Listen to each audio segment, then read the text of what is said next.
একদিনের ঘটনা দেখেন, আল্লাহর উপরে কি পরিমাণ তাওয়াক্কুল ছিল রাবেয়ার। মেহমান আসলো দুইজন। কয়জন?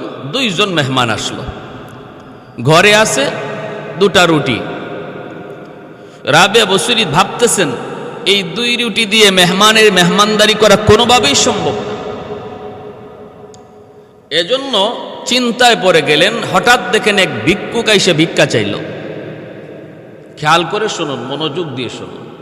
আমাদের জীবনে এমন ঘটে, আমাদের কাছে থাকার পরেও তো আমরা ভিক্ষুকরে দেই না।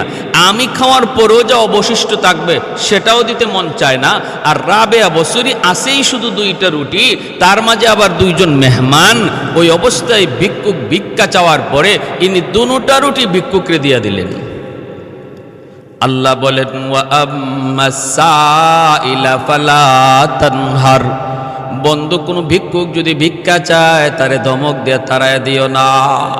সূরা দুহা, আল্লাহ পাক পবিত্র কোরআনের সূরা দুহাতে নবীকে বলতেছেন, বন্ধু কেউ যদি কোনো কিছু সওয়াল করে তাহলে তারে ধমক দিও না। পারো যদি তারে দিয়া সাহায্য করো, না পারো সান্ত্বনার বাণী দিয়া তারে ফেরত দাও। রুরু আচরণ করো না, ধমক দিও। ভাইরা আমার, রাবেয়া বসরি এই দুটা রুটি ভিক্ষুককে দিয়ে দিলেন। এখন মেহমানরা খাবে কি খাবে? কিছুক্ষণ পরে একজন প্রতিবেশী মহিলা, পাশের বাড়ির প্রতিবেশী মহিলা, সে রাবেয়া বসরির ঘরে 18টা রুটি পাঠাইছে খাদেমারে দিয়া, হাদিয়াতান। ওই ঘরের মালিকা সেও জানে না যে রাবেয়ার ঘরে দুটা রুটি ছিল, ভিক্ষুকরে দিয়া দিছে। এটা জানে সে রুটি পাঠায় নাই, পাঠাইছে 18টা রুটি। রাবেয়া বসরি 18টা রুটি দেখে তিনি ফেরত দিয়ে দিলেন। আর ওই মালিকার কর্মচারী ওই বাদীকে তিনি বলে দিলেন, যাও, তোমার মালিক আমার জন্য এই রুটি পাঠায় নাই, হয়তো অন্য কারো জন্য পাঠাইছে। রুটিগুলি তুমি ফেরত নিয়ে যাও, ফেরত নিয়ে যাও। তখন ফেরত নিয়ে গেল। খাদেমা রুটি ফেরত নিয়ে মালিকের কাছে পেশ করলো। তার মালিকা 18টার বদলে 20টা রুটি তারে দিয়ে দিল, যাও 20টা রুটি নিয়ে যাও। যখন 20টা রুটি নিয়ে আবার রাবেয়া বসরির ঘরে ঢুকলেন, রাবেয়া আবার রুটিগুলি গণলেন। গইনা দেখেন এখন আর 18 নাই, এখন হয়ে গেছে 20। সাথে সাথে রুটিগুলা তিনি গ্রহণ করলেন। মেহমানরা দেখলো আর বলতেছে, রাবেয়া ওগো আল্লাহর ওলিয়া, দিল 18টা, তখন তুমি গ্রহণ করো নাই, এখন তুমি গ্রহণ করেছো 20টা দেওয়ার পরে, কারণ কি? রাবেয়া বসরি কই, এটাই তো কারণ, এটাই কারণ, এটাই হিকমত।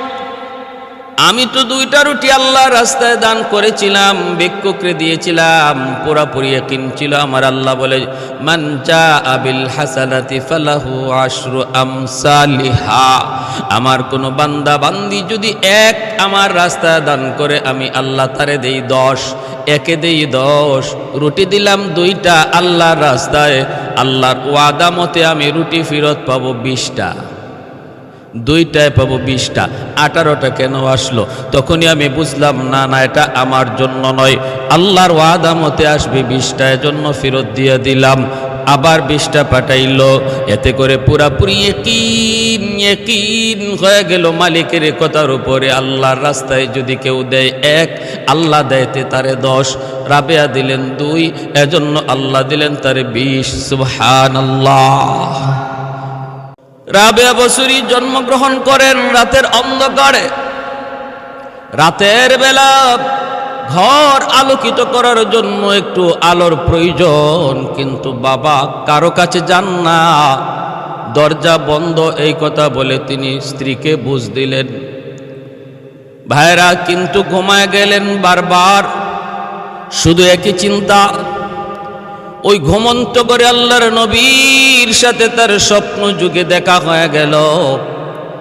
আল্লাহর নবী স্বপ্নে বলতেছেন, ইমরান, টেনশন করো না, চিন্তা করো না, তোমার মেয়ে রাবেয়া সাধারণ কোনো নারী নয়, সাধারণ কোনো মেয়ে সন্তান নয়, বরং আল্লাহর দরবারে তার মাকাম মর্যাদা অনেক বেশি। সে অনেক বড় একজন নেককার নারী, তার ব্যাপারে আমি নবী তোমাকে সুসংবাদ দিলাম। ভাইরা আমার, আল্লাহর নবী স্বপ্ন যুগে রাবেয়ার ব্যাপারে তার বাবাকে সুসংবাদ দান করলেন আর বলতেছেন, ইমরান, প্রয়োজন তোমার পয়সার, প্রয়োজন তোমার টাকার, প্রয়োজন একটু সাহায্যের, আমি নবী তোমাকে পাঠাইতেছি। বসরার গভর্নরের কাছে যাও, যায় তুমি আমি নবীর পক্ষ থেকে পয়গাম শোনা দাও। বসরার গভর্নর প্রতিদিন সে 400 বার আমি নবীর শানে দুরূদ পাঠ করে, আমি নবী তার সেই দুরূদ পাই, কিন্তু গতকাল সে আমার শানে কোনো দুরূদ পড়ে নাই। কেন পড়ে নাই? কারণটা তার কাছে জানতে চাইবা।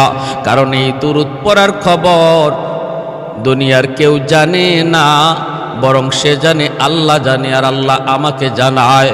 তুমি ওই গোপন খবরটা বসরার গভর্নরের কাছে তুমি যায় পেশ করো আর বলো, গতকাল না পড়ার জন্য, গতকাল না পড়ার জন্য, গতকাল না পড়ার খেসারত হিসাবে সে যেন 400 দিনার তোমাকে সাহায্য করে।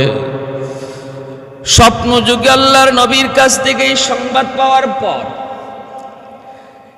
রাবেয়া বসরির বাবা ইমরান বসরার গভর্নরের কাছে যে হাজির। আল্লাহর নবীর বাতানো সেই কথাগুলি যখন বসরার গভর্নরের কাছে তিনি পেশ করলেন, গভর্নর অবাক হয়ে গেল।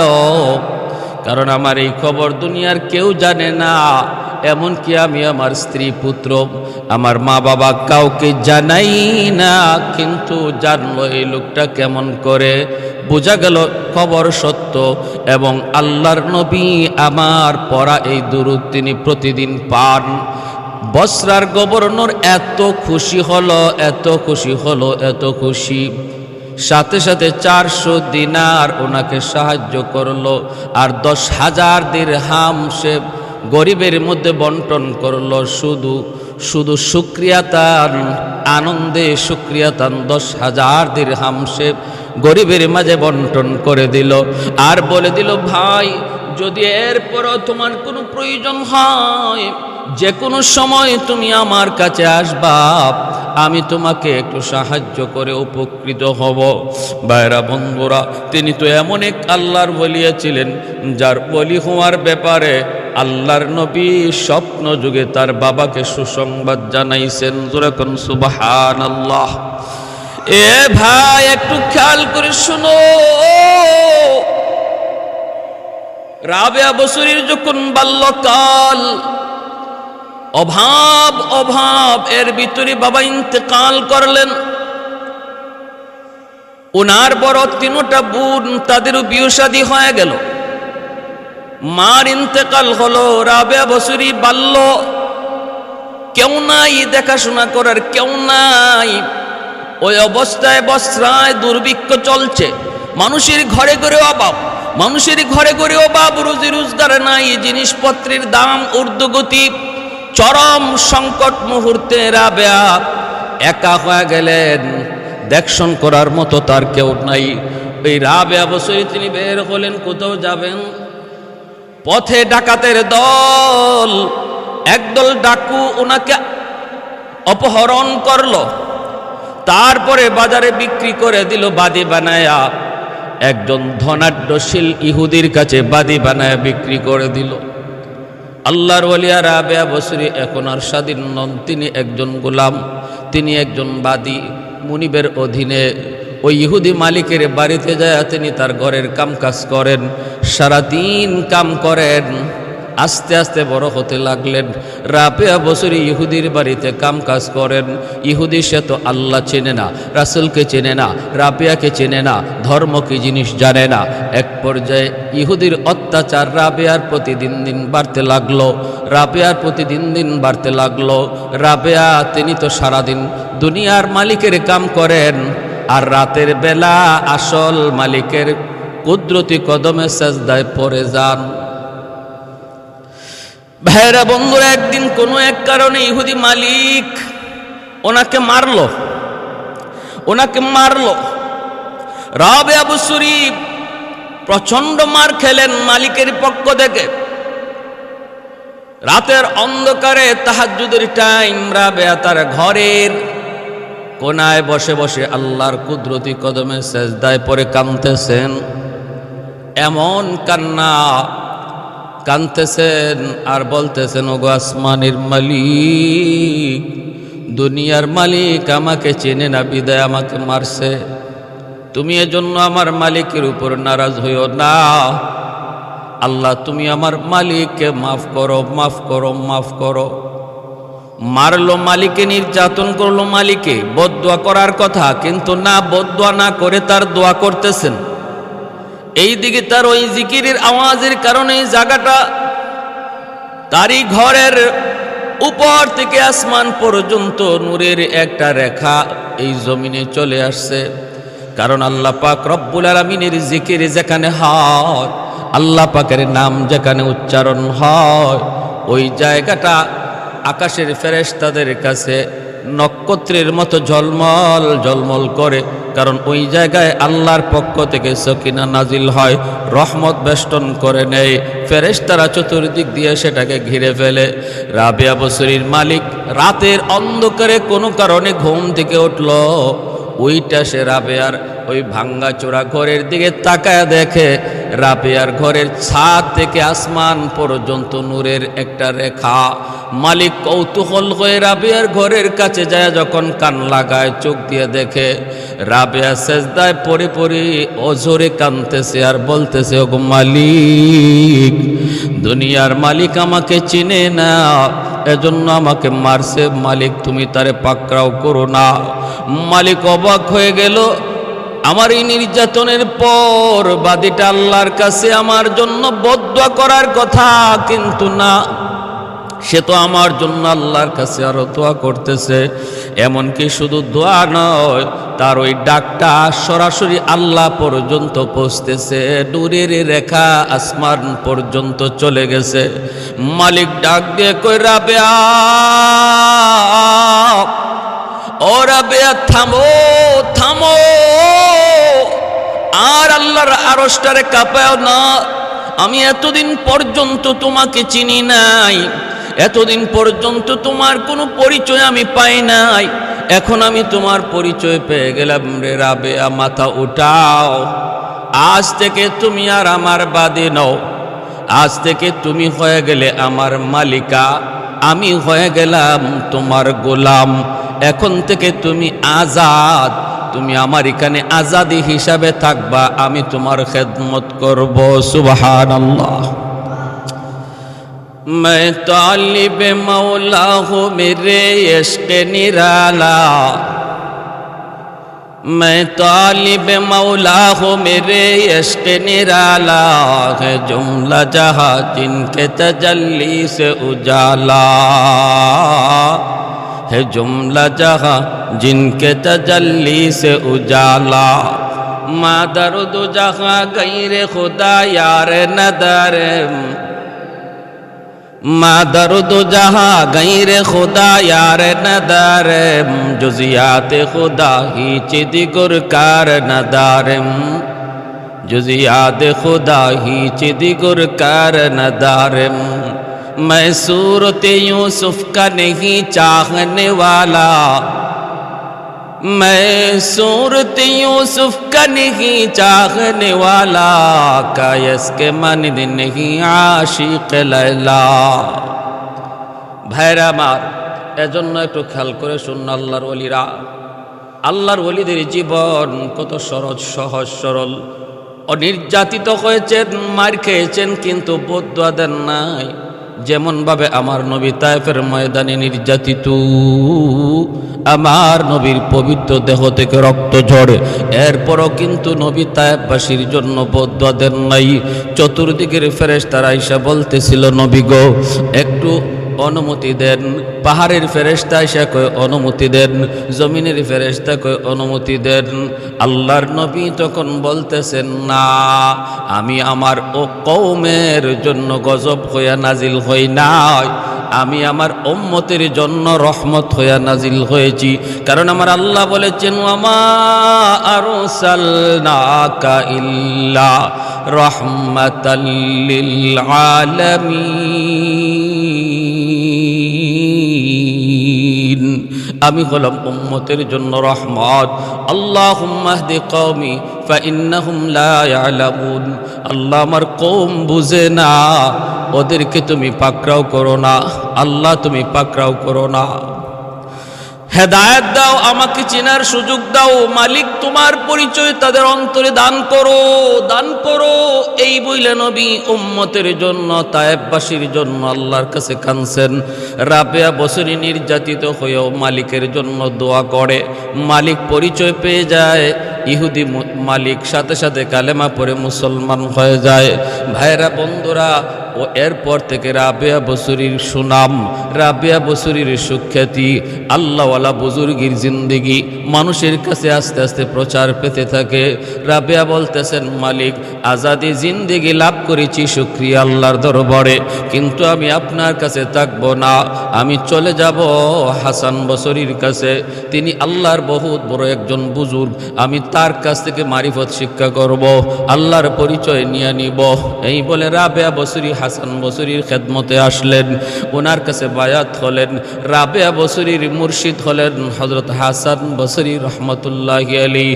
ভাইরা বন্ধুরা, একে একে মানুষজন ওনার কাছে বিয়ের প্রস্তাব দেয়। বিয়ের বয়স হয়ে গেল রাবেয়া বছরীর, ধনী লোকরা পর্যন্ত বিয়ের প্রস্তাব দেয়। কিন্তু রাবেয়া বছরী বলেন, তোমরা আমার কাছে বিয়ের প্রস্তাব কোন হিসাবে দাও? ভাইরা, একটা কথা তিনি বললেন, যে দুনিয়ার পাগল, সে আল্লাহর ওলিদের দৃষ্টিতে সে হলো একজন খুনসা, আর খুনসার সাথে আমার বিবাহ জায়েজ নয়। আর যদি কেউ আখিরাতের পাগল হয়, সে একজন মহিলা, আল্লাহর ওলিদের দৃষ্টিতে একজন মহিলা, সেও মহিলা, আমিও মহিলা, বিবাহ জায়েজ নয়। আর যদি সে আল্লাহ পাগল হয়, তাহলে একজন পুরুষ, আর আমিও এক দৃষ্টিতে আল্লাহর পাগল, অতএব আমিও পুরুষ, পুরুষে কেমন করে বিয়ে? আল্লাহ পাগল হওয়ার দৃষ্টিতে আমিও একজন পুরুষ, আমিও পুরুষের হুকুমে। ভাইরা বন্ধুরা, তিনি বলেন, ও দুনিয়ার আশিকের দল, তোমরা যারা এশকে পড়ে আমাকে বিয়ে করতে চাও, বলো তো দেখি আমি আমার স্বামীর মহব্বত কোথায় রাখবো? আমার দেহের প্রতিটা পশমের গুনায় গুনায় আমার মাওলার এশকের আগুন দাও দাও করে জ্বলে। এতটুকু জায়গা আমার দেহে নাই যে জায়গায় আমি আমার স্বামীর মহব্বত ঢুকাইতে পারি। সর্ব অঙ্গে আমার মাওলার মহব্বত, অতএব আমি আর গায়রুল্লাহ কারো মহব্বত ঢুকাইবার কোনো সুযোগ আমার দেখে নাই। এই বলে তিনি প্রত্যাখ্যান করলেন। কেউ বাড়ি বানায় দিতে চায়, কেউ বাড়ি বানায় দিতে চায়, কেউ আলিশান শান অবস্থায় রাখতে চায়। রাবেয়া বছরী বলে, না না, দুনিয়ার প্রাচুর্যতা আমি চাই না, আমি বিল্ডিং চাই না, আমি দুনিয়ার কোনো ক্ষমতা, দুনিয়ার কোনো শান শৌকত চাই না। আমি চাই আমার নবীর মতো। আমার নবী যেই দোয়া করেছেন, আল্লাহুম্মা আহিনি মিসকিনা ওয়া আমিতনি মিসকিনা ওয়াহশুরনি ফি জুমরাতিল মাসাকিন। আল্লাহ, তুমি আমাকে গরিবী হালতে দুনিয়াতে রাখো, গরিবী হালতে আমাকে তুমি মরণ দিও, হাসরের মাঠে তুমি আমাকে গরিবদের সাথে উঠাইও মাওলা। এই দোয়া তিনি করেছেন, আমি আল্লাহর কাছে এই দোয়া করি। এজন্য রাবেয়া বছরী সেই ভাঙ্গাচোরা ঘর, এই ঘরের মধ্যে সারাদিন তিনি আল্লাহর গুণগান গান, আর রাতের অন্ধকারে মালিকের সেজদায় পড়ে কান্দেন। সারাদিন রোজা রাখেন, কোনো রকম পানি দিয়ে ইফতার করেন। মানুষেরা কয়, রাবেয়া কিছুই তো খাও না, সারাদিন শুধু এবাদত বন্দেগীতেই সময় পার হয়, তারপরও তোমার শরীরের শক্তি কমে না, মনে হয় যেন তুমি কোনো কিছু খাও। রাবেয়া বলে, শোনো, তাহলে শোনো, যারা আল্লাহর পাগল হয়ে যায়, আল্লাহর পাগল হয়, আল্লাহ তাদেরকে জিসমানি খাবারের বদৌলতে রুহানি খাবার দান করে, রুহানি খাবার দান করে। এজন্য তাদের শরীরে কোনো দুর্বলতা আসে না। একদিনের ঘটনা আমি আপনাদেরকে খেয়াল করে বলি, শুনুন, মনোযোগ দিয়ে শুনুন। একদিনের ঘটনা, দেখেন আল্লাহর উপরে কি পরিমাণ তাওয়াক্কুল ছিল রাবেয়ার। মেহমান আসলো দুইজন। কয়জন? দুইজন মেহমান আসলো। ঘরে আছে দুটা রুটি। রাবেয়া বছরী ভাবতেছেন, এই দুই রুটি দিয়ে মেহমানের মেহমানদারি করা কোনোভাবেই সম্ভব না। এজন্য চিন্তায় পড়ে গেলেন। হঠাৎ দেখেন এক ভিক্ষুক এসে ভিক্ষা চাইল। খেয়াল করে শুনুন, মনোযোগ দিয়ে শুনুন। আমাদের জীবনে এমন ঘটে, আমাদের কাছে থাকার পরেও তো আমরা ভিক্ষুকরে দেই না, আমি খাওয়ার পরেও যা অবশিষ্ট থাকবে সেটাও দিতে মন চায় না। আর রাবেয়া বসরি আসেই শুধু 2টা রুটি, তার মাঝে আবার 2জন মেহমান, ওই অবস্থায় ভিক্ষুক ভিক্ষা চাওয়ার পরে ইনি 2টা রুটি ভিক্ষুকরে দিয়ে দিলেন।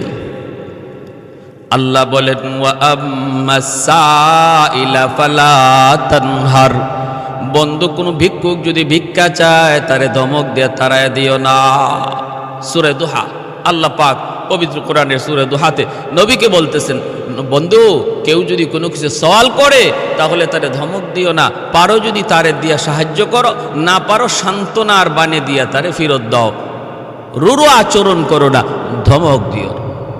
ভাইরা আমার, রাবেয়া বসরি এই 2টা রুটি ভিক্ষুকরে দিয়ে দিলেন। এখন মেহমানরা খাবে কি খাবে? কিছুক্ষণ পরে একজন প্রতিবেশী মহিলা, পাশের বাড়ির প্রতিবেশী মহিলা, সে রাবেয়া বসরির ঘরে 18টা রুটি পাঠাইছে খাদেমারে দিয়া, হাদিয়াতন।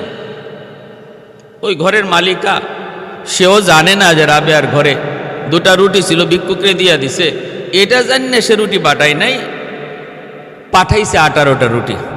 রাবেয়া বসরি 18টা রুটি দেখে তিনি ফেরত দিয়ে দিলেন। আর ওই মালিকার কর্মচারী ওই বাদীকে তিনি বলে দিলেন, যাও, তোমার মালিক আমার জন্য এই রুটি পাঠাই নাই, হয়তো অন্য কারো জন্য পাঠাইছে, রুটিগুলি তুমি ফেরত নিয়ে যাও, ফেরত নিয়ে যাও। তখন ফেরত নিয়ে গেল, খাদেমা রুটি ফেরত নিয়ে মালিকের কাছে পেশ করলো। তার মালিকা 18টার বদলে 20টা রুটি তারে দিয়ে দিল, যাও 20টা রুটি লয়ে যাও।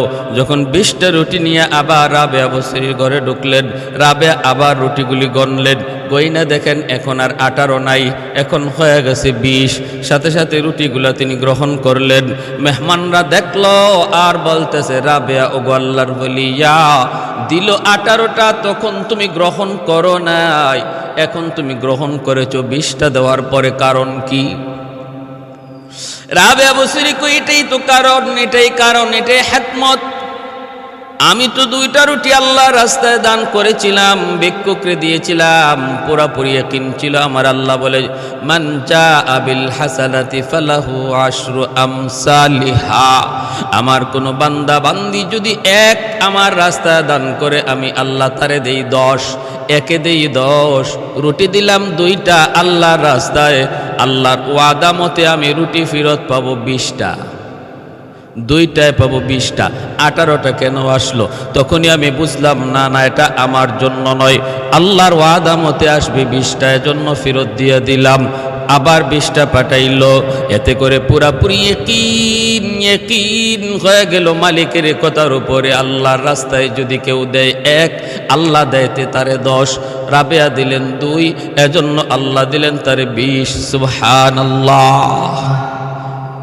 जिंदगी में बंदगी तो करना है, जिंदगी में बंदगी तो करना है, जिंदगी बे बंदगी शर्मिंदा है, जिंदगी बे बंदगी तो शर्मिंदा है।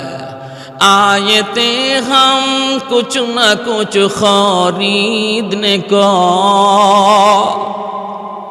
आए थे हम कुछ न कुछ खरीदने को, जिससे हो रोशन मेरी दिलवार हो, और न तो कोई चारा जहाँ में है, और न तो कोई चारा जहाँ में है, जिंदगी में बंदगी तो करना है, जिंदगी बे बंदगी शर्मिंदा है, जिंदगी बे बंदगी शर्मिंदा है। दुनिया में हो दुनिया दुनिया का तलबगार न हो, बाजार से गुजरे हो खरीदार न हो, दुनिया में हो दुनिया का तलबगार न हो, बाजार से गुजरे हो खरीदार न हो। ए दुनिया तो मिसल कागज फूल है, ए दुनिया तो मिसल कागज फूल है। अल्लाहु আকবার।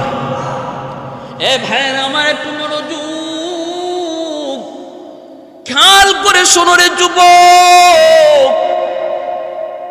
আল্লাহর নবী রহমতের নবী বলেন, মালিক উহুদ পাহাড় আমার পিছনে পিছনে ঘুরুক, আমি চাই না।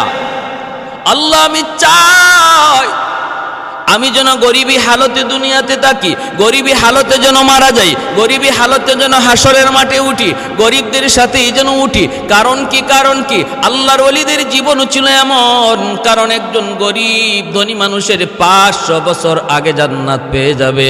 নবী বলেন একদিন দুই দিন নয়, ইন্নামাল ফুকারা ইয়াদখুলুনাল জান্নাতা ক্বাবলাল আগনিয়া বি500 সানা আও কামা ক্বালান নবী আলাইহিস সালাম। ভাইরা বন্ধুরা, এই কথা শোনা মাত্রই হযরত ওসমান গনি বলতেছেন, ওগো আল্লাহর নবী, আল্লাহ আমাকে দয়া করে সম্পদ দিয়েছে গো নবী, আমি তো চেষ্টা করে তদবির করে সম্পদ কামাই করি নাই, আল্লাহ আমাকে দয়া করে সম্পদ দিয়েছে। ইয়া রাসূল আল্লাহ, জানতে চাই আমিও কি তাহলে গরিবের 500 বছর পরে জান্নাতে যাব?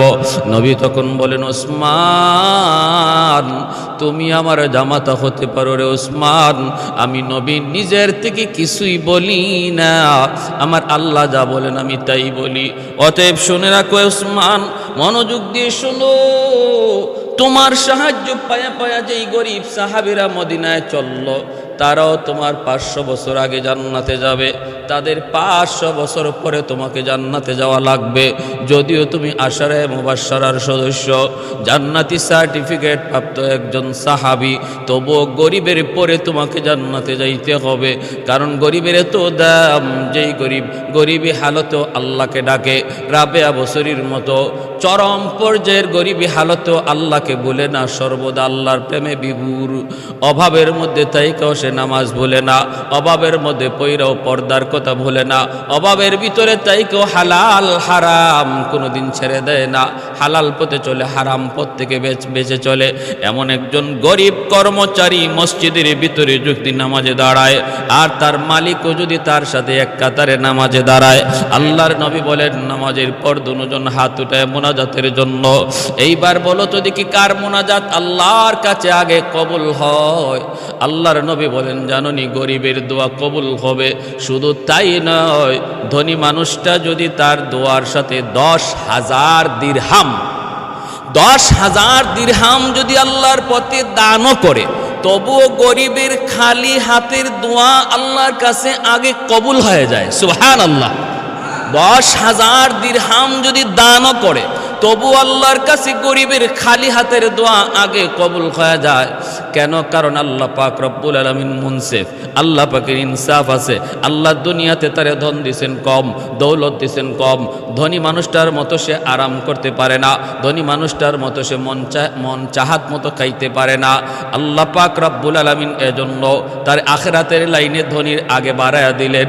আল্লাহ বলেন, গরিব তুমি সবর করো, তুমি ধনীর প্রাচুর্যতা দেখা, আরামায়েশ দেখা তুমি এতটা নিজের মধ্যে তার এই আরামায়েশ দেখা মনে কষ্ট পেও না। সে দুনিয়ার সামান্য হায়াতের জীবন, 60-70 বছরের হায়াতের জীবন তোমার চেয়ে আগায় ছিল আরামের দিক দিয়া, আর আমি আল্লাহ তোমাকে আখিরাতের লাইনে ওই ধনীর চেয়ে 500 বছর আগে আগায় দিব আরামের লাইনে, কারণ সে তোমার 500 বছর পরে জান্নাত পাবে। সুবহানাল্লাহ। ভাইরা বন্ধুরা, একটু মনোযোগ দিয়ে শুনুন। মনোযোগ আছে তো ইনশাআল্লাহ? একটু মনোযোগ দিয়ে শুনুন, খেয়াল করে শুনুন। এক পর্যায়ে ওসমান গনিকে আল্লাহর নবী বলেন, ওসমান যদি তোমার বুঝে না ধরে, তুমি যদি একটু বুঝতে চাও তাহলে পরীক্ষা করে দেখো কেন গরিব ধনীর আগে জান্নাতে যাবে। তুমি বুঝি বুঝতে চাও? উসমান গনি কয়, নবী গো আমি বুঝতে চাই, আমি একটু বুঝতে চাই। আল্লাহর নবী বলেন, উসমান তাহলে মসজিদে নববীর ভিতরে আমার সমস্ত সাহাবায়ে কেরামের সামনে তুমি আগে বলো আজ সারাদিন তুমি কি খাইছো। উসমান গনি তখন দাঁড়ায় বলতেছেন, নবী গো ঘুম থেকে ওঠার পর আমি একটা বাসি রুটি খেয়েছি, তারপরে নাস্তার টাইমে নাস্তা করেছি, এরপরে গো নবী দুপুরবেলা ভুনা গোশত আর রুটি খাই আমি আপনার দরবারে এসেছি। আল্লাহর নবী এইবার বলতেছেন, উসমান রে তুমি এবার বসো, কিন্তু মনে রাখো একদিনের খানার হিসাব চাইলাম। তিনটা কথা তোমার বলা লাগছে। কয়টা কথা? তিনটা। এক নম্বর হলো ঘুম থেকে উঠে বাসি রুটি দিয়ে একটু হালকা নাস্তা, নাস্তার টাইমে আমি নাস্তা করেছি, ঠিক না? তারপরে বলেছেন দুপুর টাইমে ভুনা গোশত খেয়েছি। হ্যাঁ, নবী বলেন, উসমান তিন কথা বলছো, একদিনের হিসাব চাইলাম, তিন কথা বলতে সময় লাগছে বেশি, এবার বসো। আমার গরিব সাহাবীদের ভিতরে আব্দুল্লাহ ইবনে মাসউদ, তুমি কোথায়? একটু দাঁড়াও। মসজিদ নববীর কোনায় গরিব সাহাবী আব্দুল্লাহ ইবনে মাসউদ তিনি দাঁড়ায় গেলেন। আল্লাহর নবী এবার বলতেছেন, আব্দুল্লাহ তুমি একটু বলো তো দেখি আজ সারাদিন তুমি কি খাইছো রে আব্দুল্লাহ? আব্দুল্লাহ ইবনে মাসউদ কিছুই বলতে চান না, চোখ দিয়ে দর দর করে পানি পড়ে। সাহাবায়ে কেরাম তারাও কান্দেন, আল্লাহর নবীও তিনি কাঁদতেছেন। নবী বলেন, আব্দুল্লাহ বলো বলো বলো, কি খাইছো সারাদিন, কি খাইছো একটু বলো। আব্দুল্লাহ ইবনে মাসউদ তখন চোখের পানিটা মুছেন আর বলেন, নবী গো খোদার কসম আপনি যদি আমারে না জিগাইতেন আমি কারো কাছে বলতাম না গো নবী। আজ সারাদিন হয়ে যায় একটা খেজুরের দানাও আমার পেটে জুটে নাই, একটা খেজুরের দানাও জুটে নাই। আল্লাহর নবী কানের এত বড় জলিলুল কদর সাহাবী আব্দুল্লাহ ইবনে মাসউদ, সারাদিনের ভিতরে একটা খেজুরের দানাও জুটে নাই, কিছুই খান নাই। নবী এবার বলেন, আব্দুল্লাহ তুমি বসো। সাহাবায়ে কেরামকে লক্ষ্য করে এবার আল্লাহর নবী বলতেছেন, উসমান গনিকেও লক্ষ্য করে নবী বলতেছেন, রে উসমান, ও উসমান এবার হিসাব তুমি মিলাও।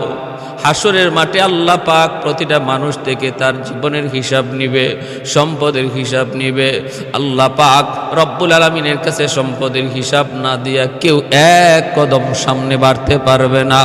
ওই দিন তোমরা ধনীর আল্লাহর কাছে সম্পদের হিসাব দেওয়ার জন্য যখন দাঁড়াবে, সম্পদ তোমাদের অনেক বেশি, এজন্য টাইম লাগবে তোমাদের বেশি, ধনীদের টাইম লাগবে বেশি। যদিও হালাল পদে সম্পদ কামাই করেছে তবু বেশি হওয়ার কারণে সময় লাগবে বেশি। পিছনে দাঁড়ায় থাকবে আমার আব্দুল্লাহর মতো গরিব সাহাবী। আল্লাহ পাক রব্বুল আলামিন গরিবের দিকে তাকায় বলবে, রে আমার গরিব বান্দা বান্দির দল, তোমরা ধনীদের পিছনে পড়ে থাকলে তোমাদের হিসাব দিতে অনেক দেরি হয়ে যাবে, কষ্ট তোমাদের বেশি হবে। সম্পদ যেহেতু তোমাদের কম, ধনীদের এই লাইন থেকে বাইপাস আমি আল্লাহর কাছে চলে আসো। ধনীদের লাইন থেকে গরিবরা বাইপাস আল্লাহর কাছে চলে আসবে হিসাব দেওয়ার জন্য। সম্পদ কম, কম কথায় জবাব দিয়ে দিবি। আর ধনীর 1-2 বছর আগে নয়, নবী বলেন আনুমানিক 500 বছর আগে আল্লাহ গরিবদেরকে ধনীদের আগে জান্নাত দিয়ে দিবে। সুবহানাল্লাহ। এ ভাই, এজন্য বলি খালি সম্পদ সম্পদ কইরো না। পাইলিং দেওয়ার সময় বোঝা যায় হায়াত বুঝি 500 বছরের গ্যারান্টি লই আইছো। না না না, বিন্দু পরিমাণ গ্যারান্টি নাই। হায় হায় সম্পদ, হায় সম্পদ করার পিছনে কোনো লাভ নাই, কোনো লাভ নাই। হালাল পদে সম্পদ কামাই কইরো, গরিবের 500 বছর পরে জান্নাতে যায়। আর আমাদের সমাজের আজকে যেই সমস্ত বড় বড় ধনীর দল, বড় বড় দুর্নীতিবাজ, বিদেশে পর্যন্ত লক্ষ কোটি কোটি টাকা পাচার করে, তাদের জীবনী দেখলে, তাদের পিছনের ব্যাকগ্রাউন্ড তালাশ করলে দেখা যায় হালালের কোনো বই বাতাসও নাই, শুধু হারাম আর হারাম, কালো টাকা আর কালো টাকা। কালো টাকা দিয়া পাহাড় বানাইছে সম্পদের। এজন্যই রাবেয়া বসরি বলতেছে, আমারে ঘর বানায় দেওয়ার প্রয়োজন নাই, আমার